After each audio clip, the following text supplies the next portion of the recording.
Jarrell Big Baby Miller kept his heavyweight world title ambitions alive with a unanimous points victory over Cuban Olympian Lenier Pero in a WBA title eliminator in Las Vegas. The win sets up what promoter Jarrell Big Baby Miller kept his heavyweight world title ambitions alive with a unanimous points victory over Cuban Olympian Lenier Pero in a WBA title eliminator in Las Vegas. The win sets up what promoter Hearn is already billing as a major American heavyweight event, Miller vs Deontay Wilder in New York. This piece breaks down how Miller performed, what the win means at this stage of his career, and why that Wilder fight could be genuinely significant for the heavyweight division.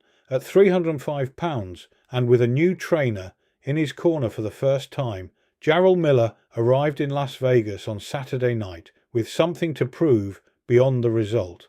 One of the most notable elements of Saturday's performance was the debut of Bozy Ennis as Miller's trainer. Ennis, stepping into the corner for the first time in a live fight with Miller, appeared to have instilled a more measured game plan than Big Baby has typically followed. Rather than hunting the knockout from the opening bell, Miller was content to accumulate rounds, build his punch count, and trust that the pressure would eventually tell. It did, at least to the satisfaction of the judges. The shift in approach reflects a broader maturity that Miller, now into his 30s with a professional record of 28 wins, 1 loss and 2 draws, needs to demonstrate if he is to convince the heavyweight landscape he is a genuine contender rather than a durable gatekeeper.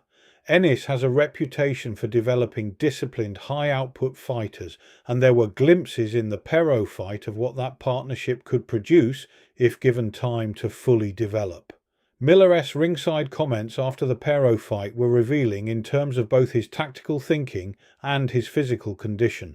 He spoke openly about knowing Pero was hurt at points during the contest, but choosing not to overcommit, instead trusting his conditioning and his work rate to carry him through. That kind of self-awareness and restraint is relatively new territory for a fighter who has historically been at his most dangerous when hunting the finish aggressively. The willingness to leave a knockout on the table in order to protect the win is a sign of a fighter thinking beyond the moment, which is not something Miller has always been credited with doing. What is not in doubt is that Hearn has a commercially attractive proposition on his hands if the Wilder negotiations can be brought to a conclusion.